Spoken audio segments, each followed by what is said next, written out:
The vibration of change, that magical place where life shifts from struggle to ease, from stagnation to forward movement, from old ways of being to new ways of becoming.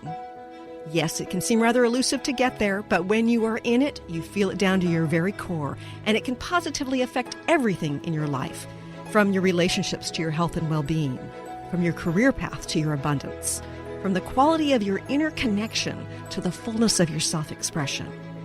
Here on the Christine Upchurch Show, we explore ways to get into that vibration of change with experts in the fields of consciousness, psychology, spirituality, health, healing, and science.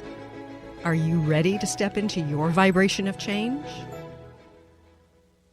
Welcome, everybody. You might be listening live on 1150 AM KKNW in the Seattle area, or perhaps you're watching live on Transformation Talk Radio on Facebook or Christine Upchurch professional page on Facebook. You might be listening after the fact on one of the dozens of podcasts it ends up. Whenever and wherever you're joining us from, we're very grateful to have you here. And I think you're going to be grateful as well. And my cat, Indy, just made some sounds, so I think she's grateful that you're here as well. I'm looking forward to our conversation today with a guest who I will introduce in a minute. It's very interesting because she was mentored by one of the most high-profile, famous CEOs ever.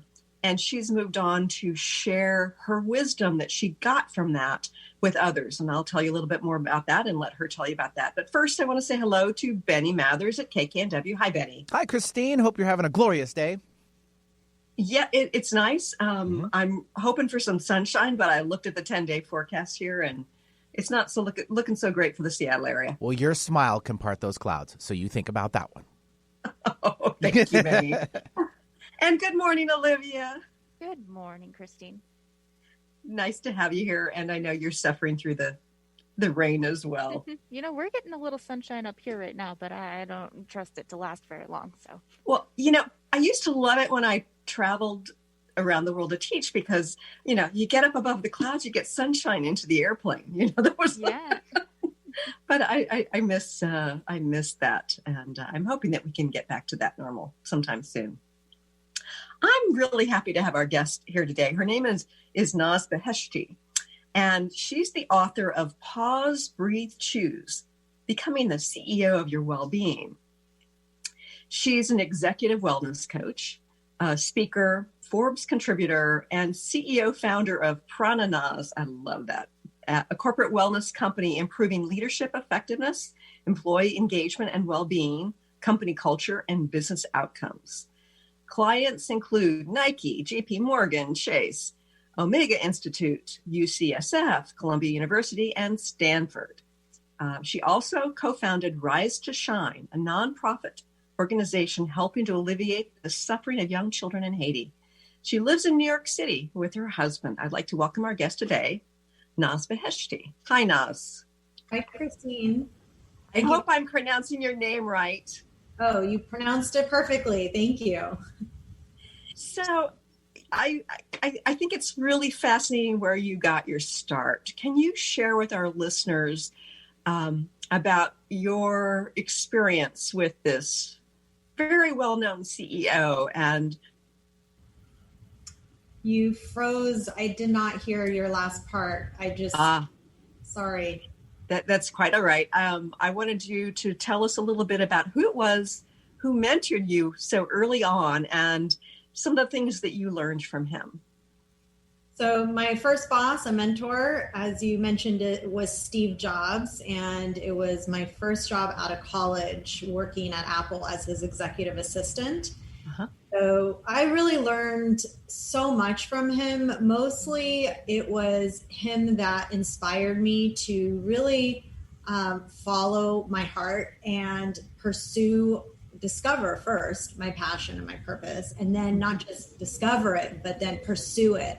And I feel so fortunate and grateful to have found and pursued my passion and purpose and really live it every day, because oftentimes people find or are able to understand and know what their passion and purpose is, but they don't pursue it. They don't do anything about it. But Steve truly gave me the courage to follow my heart and intuition and start my own company in a nascent market, and really think outside the box to be able to start my own company, Prananaz. So this sounds a little counterintuitive. You're working for somebody who probably really appreciates the job you're doing, mm-hmm. and yet he's mentoring you to move on. Can you tell us a little bit about that? We have a certain perspective on Steve Jobs based on what we hear in the public eye, but you had personal interaction with him. Tell us a little bit about why he was supporting you and moving forward.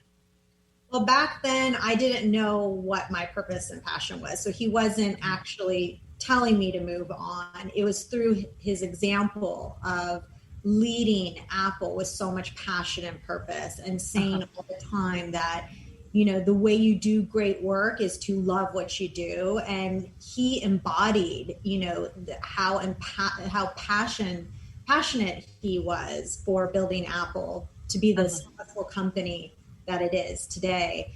And he also taught me that being well goes hand in hand with doing well, because he really prioritized his self-care and invested in his well-being. So in order to be well or do well, you need to be well. And that is a really important lesson that he taught me. And, again, that's another counterintuitive thing for many people who are immersed in the so-called rat race. Many people's perspective on how you succeed, you put in really long hours, you kind of devote your myopic focus to your career at the expense of the balance in your life. But you're saying that what you learned based on Steve Jobs, as well as what you learn and teach now as a coach, is that it's really important to have the balance. Why is that? Well, because if we're just focused on our career and working so hard and such long hours and letting our self-care go by the wayside, what is giving you energy and clear mind to make good decisions, the energy to perform at your best? What is giving you that, energy to thrive and be at your best if you're not taking care of yourself? So in order to have a high performance, you need to take care of yourself. You need to, sleep at least 7 to 8 hours a day, eat healthily to energize you and nourish yourself, exercise. I always encourage a meditation practice, some sort of mindfulness practice, to be mindful, clear-headed, grounded, and centered, along with having strong relationships and having time for yourself and away from work, and really just being able to show up as your best self in all areas of your life, not just work. So you consult with some of the big corporations in our country, and you're talking about mindfulness, which I find fascinating. Can you share with our listeners a little bit about what mindfulness has to do with business? Well, it's funny, when I started my business about almost a decade ago, mindfulness was not as mainstream, and people were still not used to understanding or experiencing the value that mindfulness practice can bring to work and to life.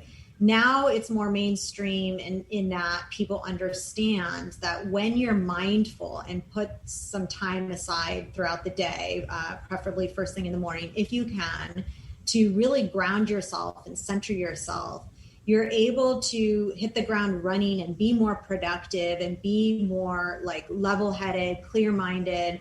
I know my mindfulness practice has completely transformed my life in that I'm less reactive. I see solutions to problems much easier. I make better decisions because I'm more mindful of it. It's like woken me up out of autopilot. So that also helps in decision making and just work in general. And it also has a whole host of benefits for your health and your well-being. And so all of that helps you perform better at work. Yeah. And I think about, examples. For instance, if I'm in a working relationship with somebody and they say something that triggers me, and they're trying to contribute something, but they're triggering me. If I'm aware that I'm getting triggered, then I can kind of detach from that and then hear from more of the observer perspective what it is they're offering. And so I can imagine that mindfulness is helpful for taking positive criticism and interacting with business colleagues differently. Absolutely. It truly helps, like, be more, like I said, reactive, right? So rather than reacting to that colleague who's triggering you, you're able to mindfully, like, take a pause, take a breath, and like respond rather than react in a triggered way, because that's counterproductive. You're not going to get much resolution if you're reacting rather than responding wisely. Right. So what does breath have to do with it?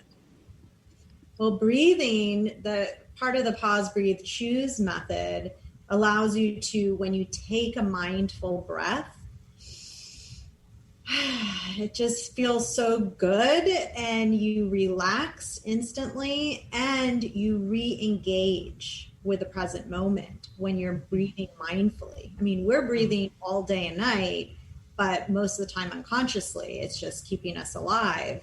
Right. But when we pause to take a mindful breath, we are no longer thinking about the past or the future or building more anxiety or stress. We're focused on our breath. So just breathing alone, just the oxygen going to our brain, helps mitigate the stress and relaxes you. And then that breath better equips you to make a mindful choice, a better choice, because you're present. You're not on autopilot. So do you find that when people become more mindful that it causes big shifts, that they either are welcoming immediately or perhaps they're finding themselves having to make choices that they're afraid of? Either way, I find that's a positive, because if you want to make a choice, if you're kind of forced or want to make a choice that you're afraid of, that promotes evolution and growth.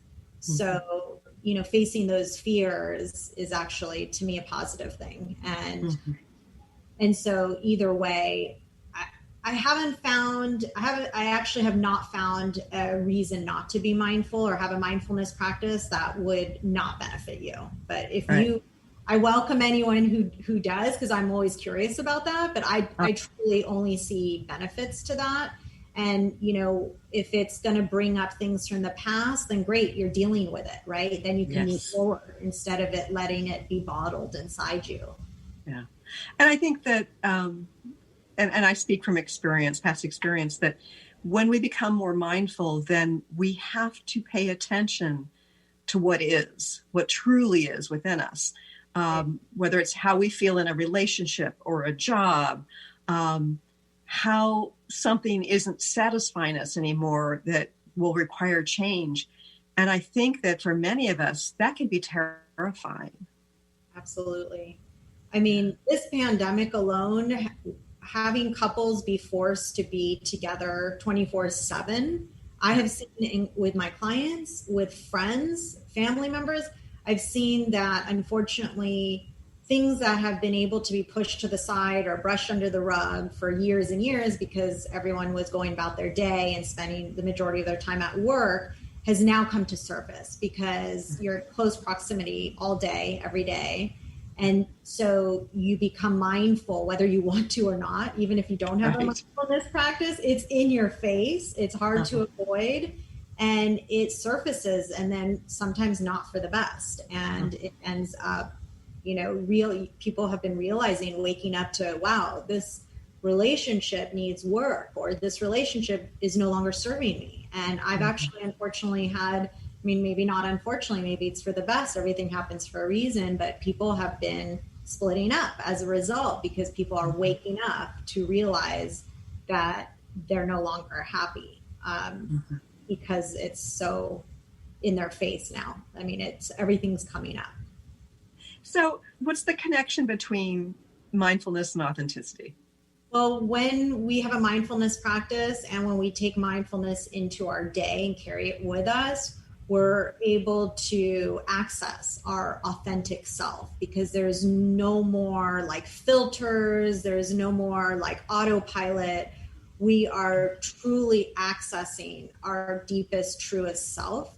And so, in my experience, mindfulness is really the key to discovering your authentic self because all that chatter and all that chaos above that is kind of on the surface in our mind quiets down, and then the mind, when you're mindful, your heart and your mind are aligned. And so, and I feel like your true self and essence is in your heart, and so then you're able to hear your heart and respond to your heart in alignment with your mind. They're aligned rather than just living up here in kind of the chaos. You drop into your authentic self. Yeah, I love that. So you talk a lot about stress, and you were talking about it here in this conversation. What are the different types of stress, and is all stress bad? No, absolutely not. There is one type of stress. There's three types of stress. I use an ACE acronym. A is for acute stress, which is a short-term necessary stress, which is also often referred to as a fight or flight response. It's a necessary short-term stress. There is chronic stress, which that is the most terrible stress. It's a long-term stress, about greater than 6 months, where you feel hopeless and helpless and have unresolved issues. And that is continuous and can be really a killer stress and is linked to a lot of disease. And then the good stress is eustress. And eustress gives you energy to, thrive in like situations where you're doing, for example, a competitive challenge, or like you're about to go on stage and speak, for example, and you might be really nervous, but you switch that nerves to excitement, and that's like a good stress because you get excited, and it's like that energy that kind of keeps you going through a good challenge, or like, it's short term, and it's a positive stress that gives you energy. And I had never heard that word before, and for our viewers and listeners, it's EUSTRESS. Right. Yeah, I had to look it up in the dictionary, but that makes perfect sense because there are situations where if you are feeling stress, you feel it in your palms are sweating, and you feel a little tightening in the throat, heart may be racing, and yet you're about to do something really great, go out on a date, get up on stage, whatever it is that has you excited, that feels stressful, but it is a positive stress. It is. So with chronic stress, what are some of the tools we can use in order to be beyond mindfulness to mitigate that? Well, so it's also a lot of stress starts with our mindset. So it's really about our perception of like a demand or event. It's not the actual demand or event that's stressful. It's how we perceive it. Right. So that's why I love pause, breathe, choose, because we could choose to kind of toggle between acute stress and eustress, which are the two, positive stresses, then necessary and positive stress, and avoid the trap or pit of chronic stress, which really, like I mentioned, is, a longer term stress over 6 months.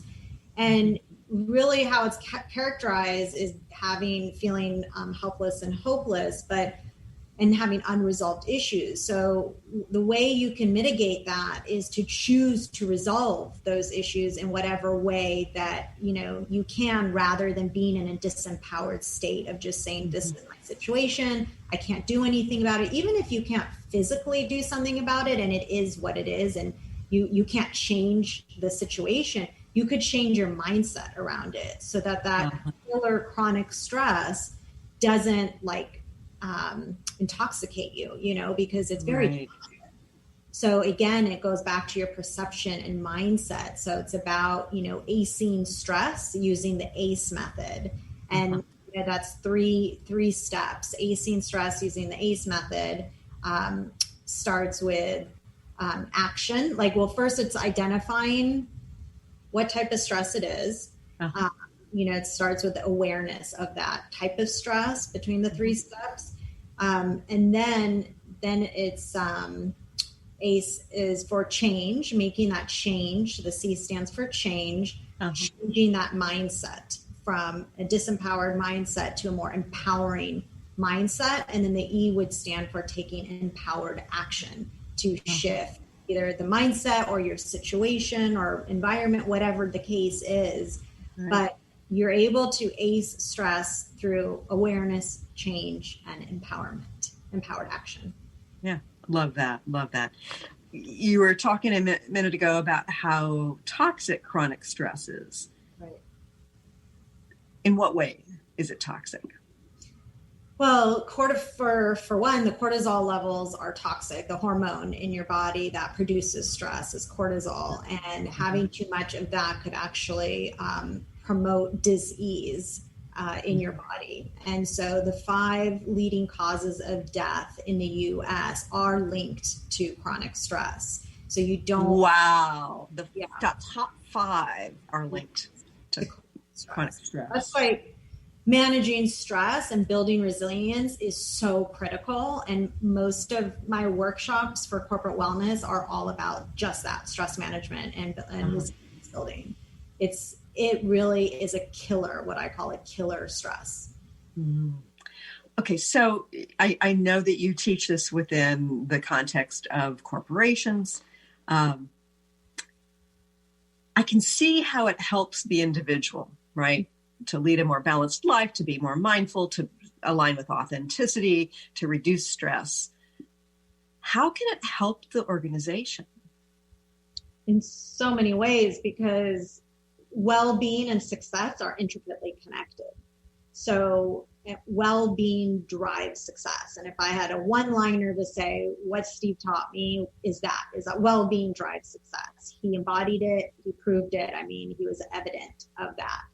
And so when employees are happy and healthy, they are more engaged and motivated. They naturally have greater job satisfaction and a sense of purpose and intrinsic motivation, which drives high performance. And on the flip side, the employer benefits because they benefit from improved productivity and employee engagement and employee well-being, which in turn helps with company culture, making it a stronger company culture and community. So it's really a win-win for the employee and the employer. That makes sense. We're going to go to a quick break, but stay tuned for more, folks, with Naz Beheshti. Did you know that all of the shows on the Transformation Radio Network are available as podcasts to stream or download? Really? Check us out. Go to transformationradio.fm. We have business shows, spiritual shows, energy healing shows, and pretty much everything in between. Something for everyone, guaranteed to inspire, educate, and transform. We are transforming the world, one listener at a time. Are you feeling the complexity of life? Do you feel that urge to step into something greater?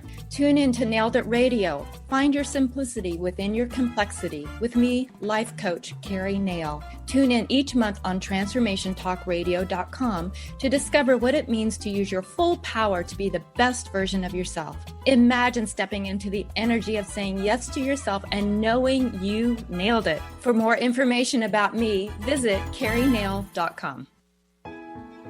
The vibration of change, that magical place where life shifts from struggle to ease, from stagnation to forward movement, from old ways of being to new ways of becoming. If you're like I am, it can be rather elusive to get there, but when you are in it, you feel it down to your very core, don't you? And it can positively affect everything in your life, from your relationships to your health and well-being, from your career path to your abundance, from the quality of that inner connection to the fullness of your self-expression. On the Christine Upchurch Show, we explore ways to get into that vibration of change with experts in the fields of consciousness, psychology, spirituality, health, healing, and science. Join me, Christine Upchurch, every Friday at 11 a.m. Pacific Time, 2 p.m. Eastern Time on KKNW AM 1150 and Transformation Talk Radio, and learn new ways to step into your vibration of change. I'm Christine Upchurch, and this is a Stellar Reflections Minute.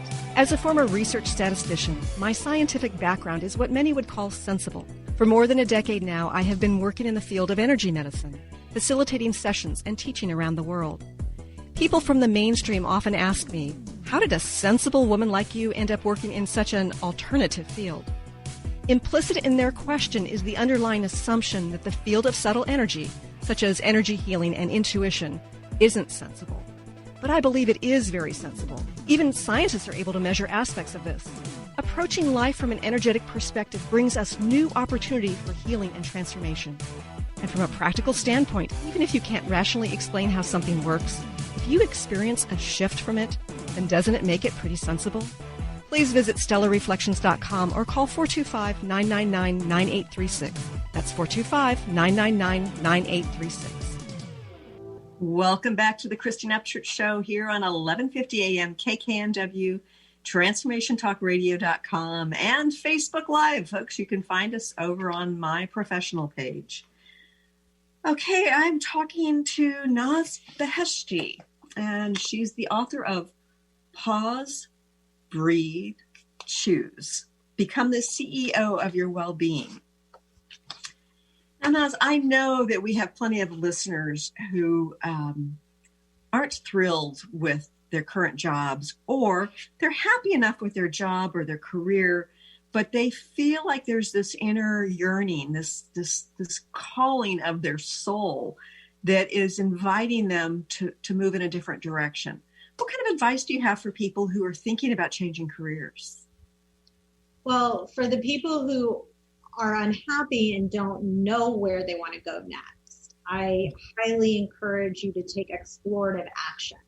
And what that means is stepping outside of your comfort zone, the place that you live without fear, stepping outside of it. I know it's a little bit scary, but that's where most growth and knowledge appears, right? Wisdom. You learn more about yourself and your authentic self and what you want and what your purpose is. So taking explorative action would be one way to learn. And this could be anything from, learning something new, finding like a new hobby or learning a new language, or, taking a path less traveled. Like if you go on regular walks and you follow a certain path and go a different route, you never know what you're going to run into or who you're going to run into. And Joe Dispenza, Dr. Joe Dispenza talks about how if you do things differently than your normal routine, it creates new neural pathways in the brain, which of course can have its effect on not only how you perceive the world, but what it is you manifest from the world.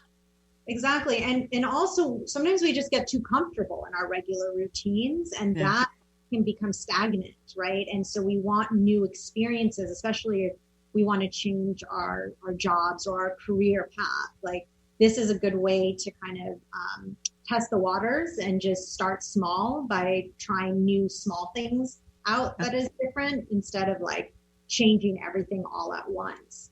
Right. And for the people who know the direction they want to go and they just are comfortable, I was there. I was working in a pharmaceutical company, cush job, great benefits, great pay.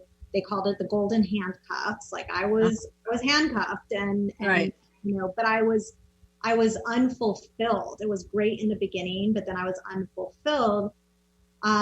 I wanted to pursue then my passion and purpose, and it was scary to just like leave something so comfortable to start something from scratch on my own, not knowing how it's going to go. But I would say feel the fear and do it anyway. Feel the fear and do it anyway. Because I did. I felt the fear. It was not easy. I'm not going to lie and say, just do it and it'll be great. No, it is scary.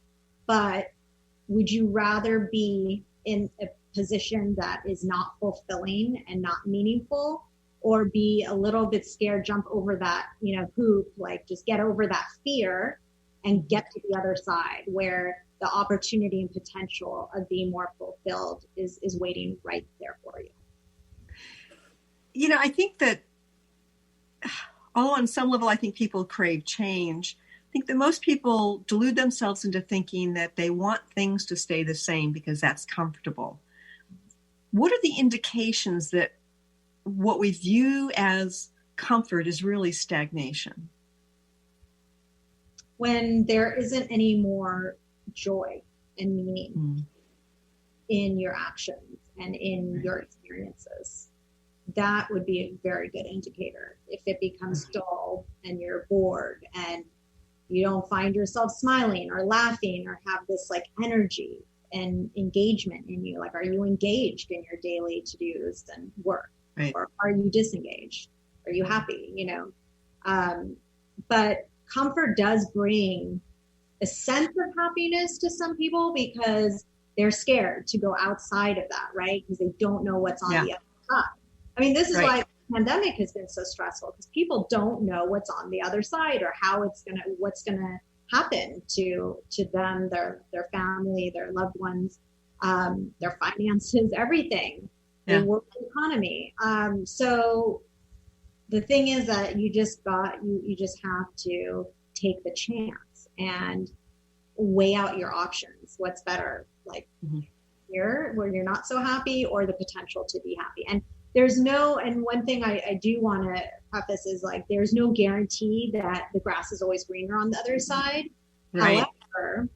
However, will you feel at the end, later, will you have regrets for not trying? And just because the grass is not greener on the other side doesn't mean you can't find another route. Like, maybe that's not the right path, but maybe that will lead you to the right path. So in my professional experience, my route was pretty messy and like all over the place. I didn't go just like from Steve Jobs to my passion and purpose. No, I worked in many companies for a decade and learned so much in each stop. And in hindsight, when I look back and connect the dots, all of it served a purpose and it helped me get to where I am. So maybe that next stop, even though it's not your final destination or purpose, is going to help you get to where you want to be.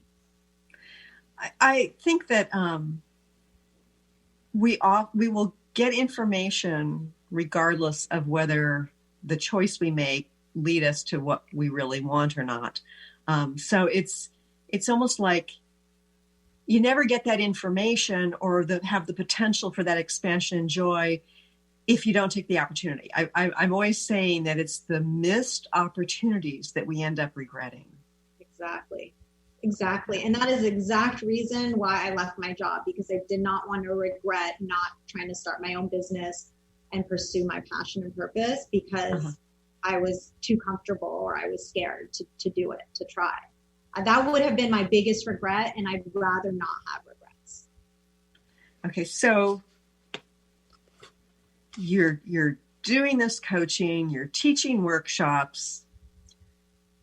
What inspired you to write the book? Well, so for so long, I had clients always asking me if I had a book, or that they wanted my tools and strategies in a book format so that they can, look at something and have something in between our sessions. I never did. I never thought I'd be a writer. I just didn't have time.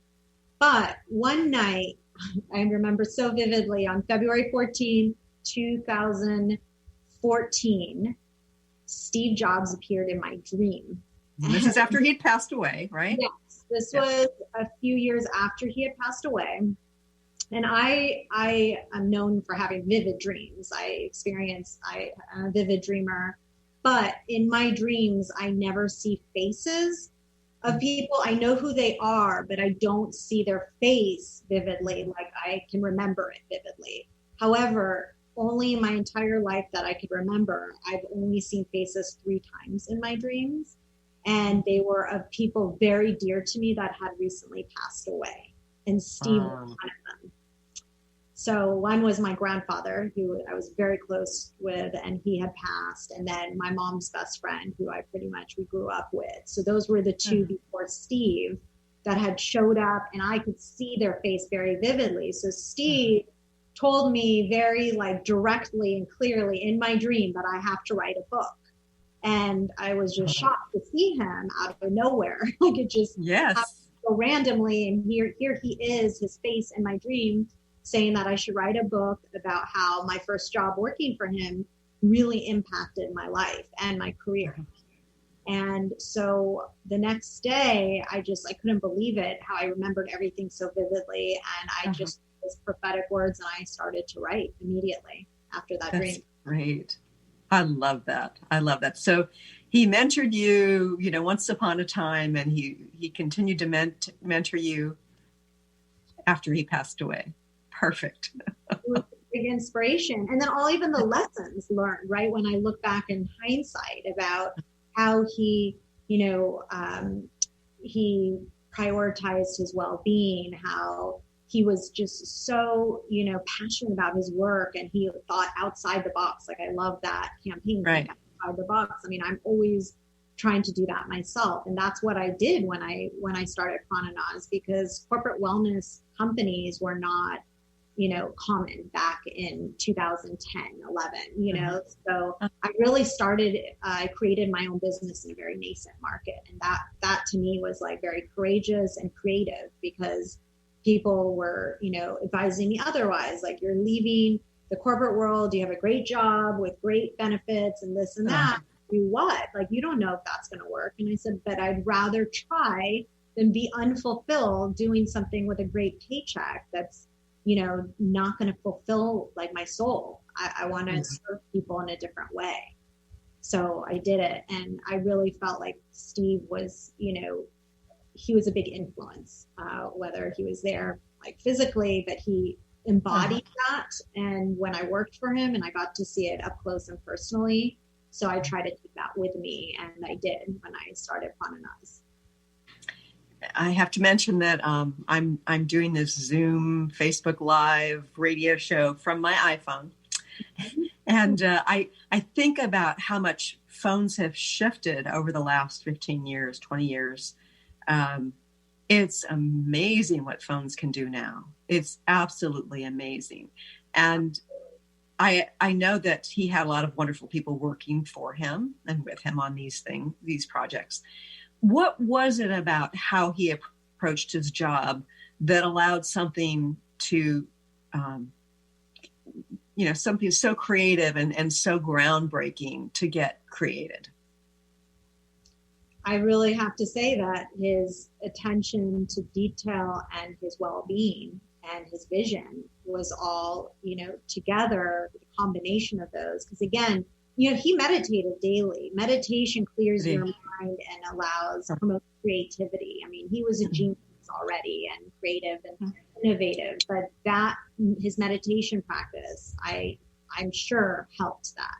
He had time for himself. He had, healthy relationships with his family, like strong relationships, he really approached his well-being holistically. So he was very laser focused at work. So, and he loved what he did, right? So loving what you do, as he says, allows you to do great work. So all of that combined, he wasn't one of those. I mean, I work with a lot of executives who just they just care about their work and working really long hours and using their lack of sleep as a badge of honor. I only need 4 or 5 hours of sleep, this and that. But, imagine if they did get more sleep. Imagine if they meditated. Imagine if they took time to exercise a few times a week and do other things for their well-being, connect with their loved ones. Imagine what more they could do. I think Steve had cracked the code back then when meditation wasn't, common, and, self-care and corporate wellness, those weren't like common terms you heard back then, but he knew that taking care of himself would make him a better leader and innovative. So one of the things you talk about in your book is the importance of play. Why is that? That's something I learned also from Steve. He played at work with his prototypes. He loved, again, loving what you do is really helps be carefree and creative and have fun while you're doing it. So then more solutions and things you would not normally see are able to flourish, right? It promotes that creativity.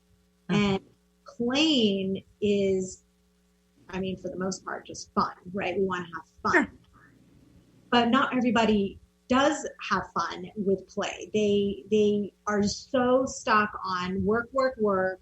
I need to be productive. I don't have time for play. And so in my book and in my practice, I say to allocate play and recovery time. Play is another type of recovery, but more active, right? You're having fun. Recovery is more sleep and resting and, relaxing. But play is another type where we are so focused and our attention and focus is so structured at work or doing other things when it's tied to an outcome of a specific goal.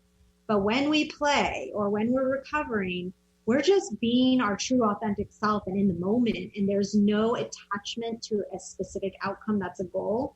We're playing to have fun, I've always found it fascinating that whenever I go on vacation, something shifts in my business. It may be suddenly I manifest something that I didn't expect, or I'll get an insight that will shift the direction I'm going in one way or another. And I remember my previous assistant, she said, "You should go on vacation more often." Exactly. We all should. It's so. Yeah, we should. For that reason, you come back rejuvenated, energized. If we're not taking that time to rejuvenate, just sleeping every night is a way to reboot every cell in your body, your brain, your mind and your body, so that you can wake up with kind of a clean slate, hit the ground running, have the energy to do so. But when people are saying, "Oh, I only need 4 or 5 hours of sleep," and not fully recovering every night, it starts taking a toll on your body. Now, I know some people they literally need less sleep, but when those people who need a bit more sleep, but they're running on less sleep, are trying to function long term, they're gonna hit burnout. I've seen it all the time. I've had clients who pass out from adrenal fatigue in the middle of meetings and have to be rushed to the hospital. Wow. Yeah. Oh my goodness. And in Japan, there's a word for it called karoshi, which is death by overwork. They have coined a term that's really horrific in my mind. It's very sad. A word for death by overwork. That's how common it is in Japan. Yeah. I worked over there for a month, and it was very fascinating to interact with people from that culture. They're just so into perfectionism. For instance, people I would have clients who would say, that they don't speak any English, and then they'd have an experience that they were really excited about, and then they start speaking English because they were so excited they wanted to communicate it to. And I'm thinking, oh my goodness, they speak English really well, and yet they didn't feel comfortable. If they didn't have that experience, they wouldn't have spoken to me in English because they were so concerned about getting it wrong. Yeah, they have that filter and inhibitions up, right? When they so excited, they just want to share. That's their authentic self coming out. I don't care what I sound like. I'm so happy right now. I just want to share, Yeah, exactly. What is prana, Naz? Well, prana, besides a combination of prana and Naz. Yeah. Well, prana is one of my favorite words that I learned in yoga, which is Sanskrit for vital life and also breath and energy, vital energy, breath. And so to me, that is everything, when prana runs through all of us, and it is really about, helps you thrive. Without prana, you're dead, right? Without breath, without that vital energy. And so it flows through every person and being. However, that prana can get blocked by, insecurities, fears, stress, fatigue, all of that. So when we keep our prana flowing freely, we're taking care of ourselves, we're able to show up energized and engaged and healthy in every aspect of our life. So prana to me is life. It is life force. And Naz is my name. So combining those two, first of all, I try to embody prana and, flowing prana. And I just think that optimizing your prana is so important in terms of living your best life and showing up as your best. Right. And I call that vibrant living. And I from an energetic perspective, I see that as having plenty of light flowing freely through the body and through the energy fields. so that you're open to all of life, that you're good at manifesting, you're open to the flow. And when somebody says, oh, that person's so full of light, on some level, they truly are. That vibrancy, that prana is very evident. You know it when you see it or feel it, you know. Exactly. Full of life and light. So before we go any further, I want to make sure our listeners and viewers know how they can connect with you and what it is you offer. You can connect with me through my corporate wellness site, prananaz.com, prananaz.com, for corporate wellness programs and executive coaching. And also my personal website where you can find my book is nazbeheshti.com, nazbeheshti.com. And my book is available on Amazon, Barnes and Nobles, all the major retailers. And I'm also on social media, on all the major social media sites as Naz Beheshti, and also Naz Beheshti Speaker on Facebook. Yeah, and Naz Beheshti is a little complicated to spell, but there's only going to be one of you out there.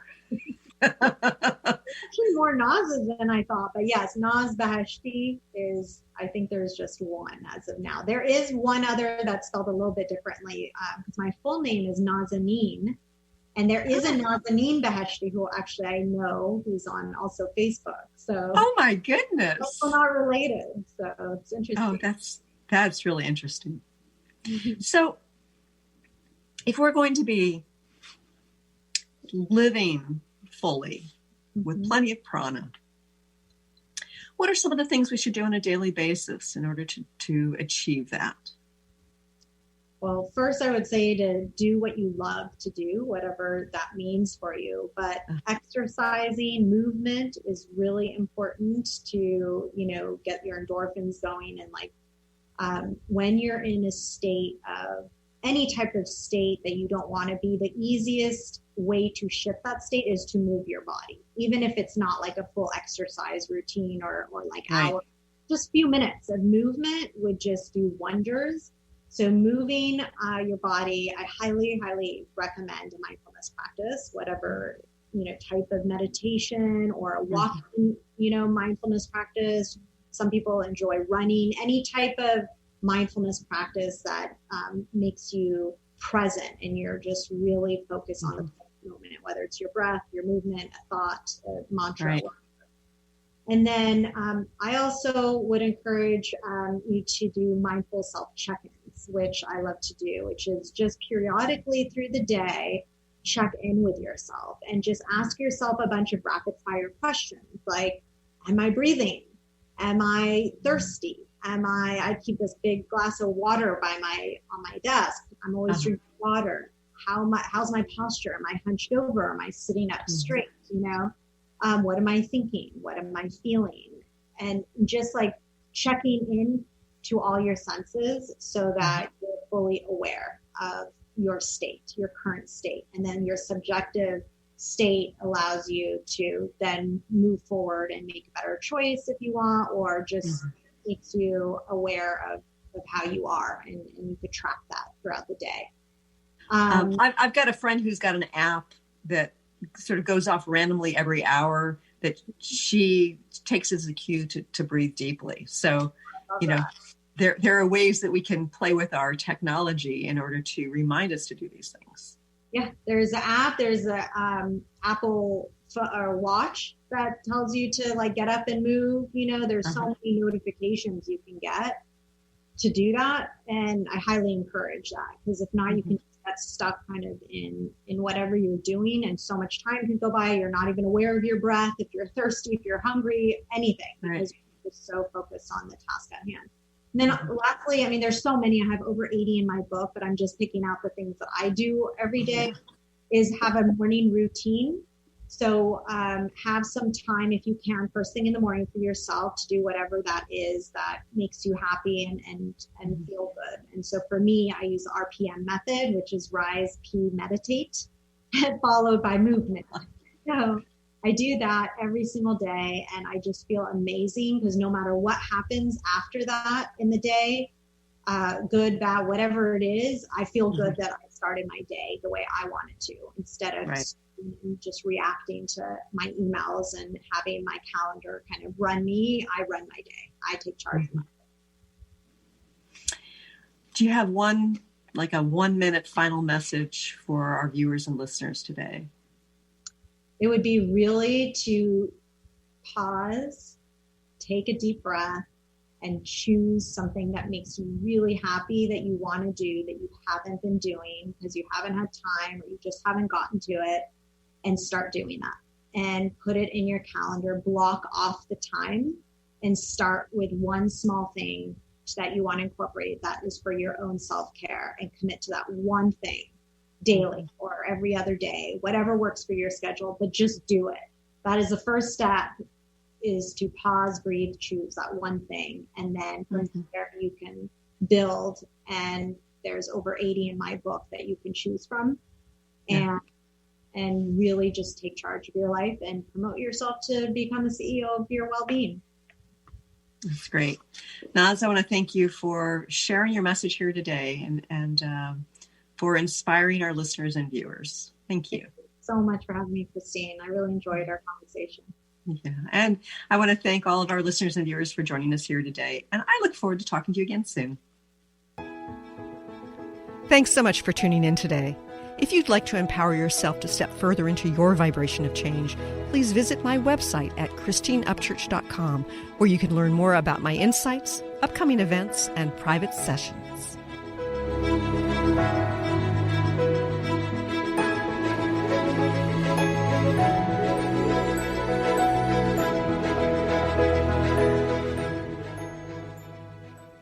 Views expressed on this program are those of the host, guests, and callers, and do not necessarily reflect the views of the station, its management, or advertisers. You're listening to Transformation Talk Radio.